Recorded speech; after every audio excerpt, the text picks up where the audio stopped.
Imagine this. You wake up tomorrow morning in the home you have spent years fighting to keep. 5 years of overtime.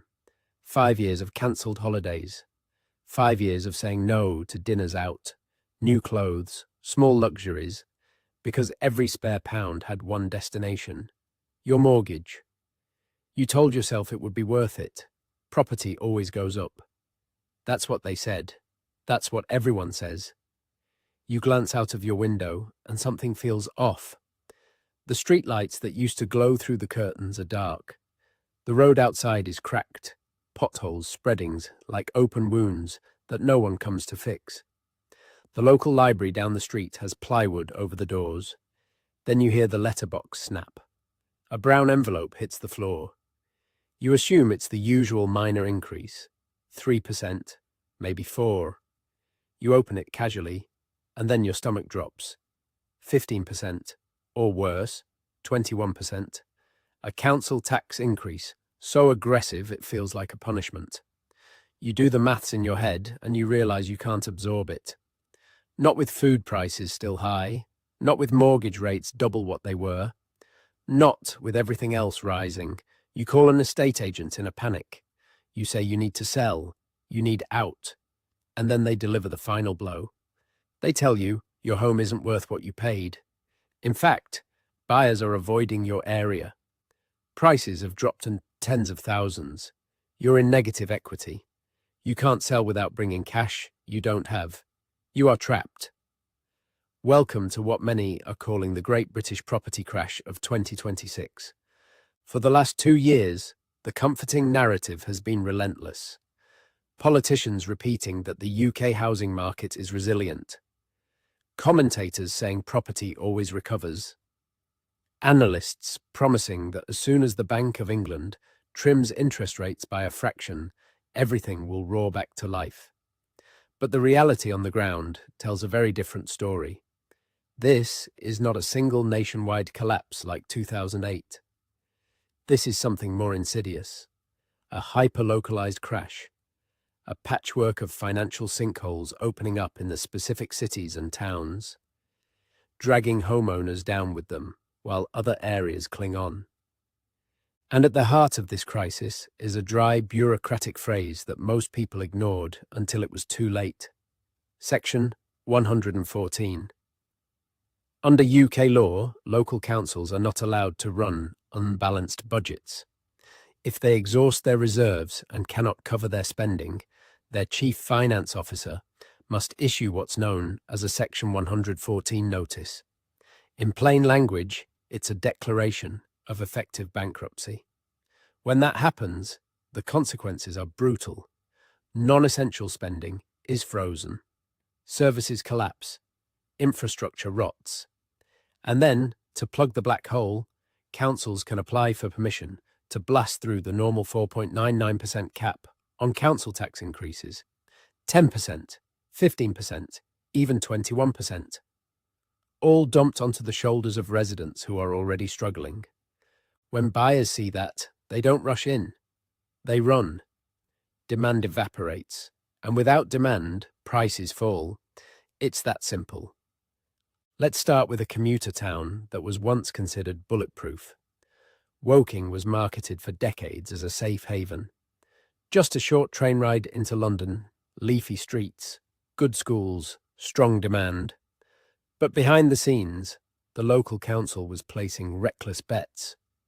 They borrowed staggering sums to fund commercial property schemes, luxury developments, skyscrapers that didn't match the scale of the town.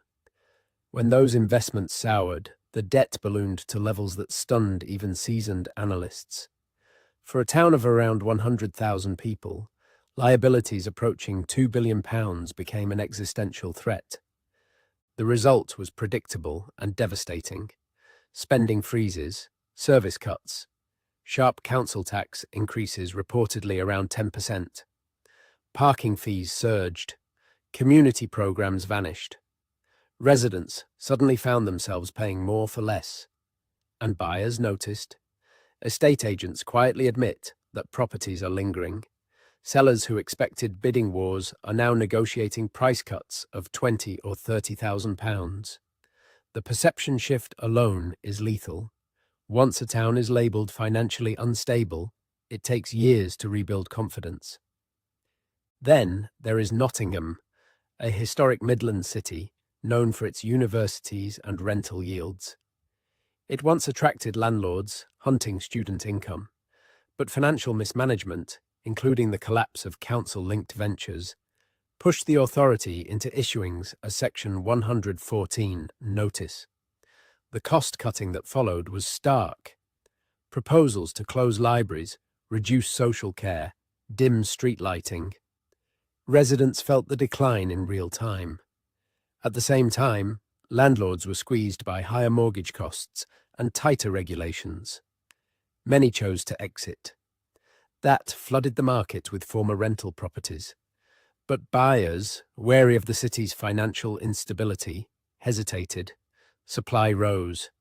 Demand softened. Prices in certain postcodes began slipping. A stalemate formed, and in property markets, stalemates often resolve downward. If you think this crisis stops at regional cities, look at parts of London. In the borough of Croydon, once pitched as an emerging powerhouse, financial overreach led to repeated Section 114 notices. Ambitious regeneration dreams faltered, debt mounted. Residents faced significant council tax hikes, reportedly around 15% in a single year. Services were pared back, confidence eroded. London is supposed to be immune, the safest bet in Britain. Yet even there, hyperlocal distress can freeze a market. Flats sit unsold. Owners who stretched to buy during the boom now find themselves boxed in by higher taxes and weaker demand. Move north to Birmingham, the UK's second-largest city. It was hailed as a growth engine, boosted by major events and infrastructure promises. But financial strain, including massive equal pay liabilities and costly project failures, culminated in a Section 114 notice that made headlines across Europe. Reports indicated council tax increases authorised up to 21% over 2 years. Service cuts ran deep. For landlords operating houses in multiple occupation, already grappling with 6% mortgage rates and licensing fees, the arithmetic stopped working. Many listed properties simultaneously. When supply surges into weakening demand, prices bend. Investors who once projected steady capital appreciation now face uncomfortable conversations about markdowns. And then there is Manchester, transformed over the past decade by glittering apartment towers. Marketed as the capital of the North, it attracted domestic and overseas investors.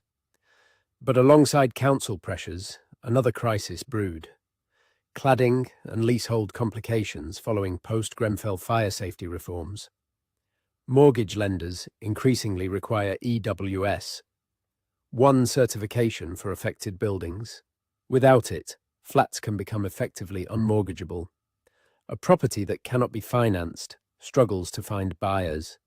Add escalating service charges and the complexities of leasehold structures, and many owners feel trapped. Listings accumulate, discounts widen. It is a quieter crash, but for those inside it, the pain is anything but quiet. Now let's zoom out and understand the mechanism at work. Property values are driven by confidence, affordability, and supply versus demand. When a council issues a Section 114 notice, confidence takes a hit. When taxes rise sharply, affordability weakens. When landlords sell en masse, supply spikes. Combine all three, and you have the ingredients for localized price declines. This doesn't mean every home in Britain is plummeting. It means the market is fragmenting. Some areas with stable finances and diversified economies are holding steadier. Others are wobbling. The danger for ordinary families is assuming the national average tells the whole story. You don't live in the national average. You live on a street, in a postcode, under a specific council. If that council is drowning in debt, you could face years of elevated taxes and reduced services. That combination chips away at desirability, and desirability is everything in property. So what can you actually do in a climate like this? First, research your local authority's finances before buying. Public documents, budget reports, and official notices are available. If a council has issued or is close to issuing a Section 114 notice, factor that into your decision. A cheap property in a financially unstable area may not be cheap for long once taxes rise. Second, if you already own in a stressed market and know you may need to move, realism matters. Overpricing in a falling environment can be costly. The longer a property sits unsold, the more leverage buyers gain. Sometimes accepting a smaller loss earlier prevents a larger one later. It's a hard pill to swallow, but markets don't respond to hope. They respond to pricing. Third, understand tenure. Leasehold ownership in England and Wales comes with layers of complexity, particularly in large apartment blocks. Service charges, ground rent, and building safety liabilities can change the financial equation dramatically. In uncertain times, clarity and simplicity carry a premium. None of this is about panic, it's about awareness. The British property market has endured cycles before, it has recovered before, but recovery is rarely uniform or immediate. The narrative that property only moves in one direction is comforting, but incomplete. Values are shaped by policy decisions, local governance, macroeconomic forces, and buyer psychology. The great British property story is not over, but 2026 is proving that blind optimism can be dangerous.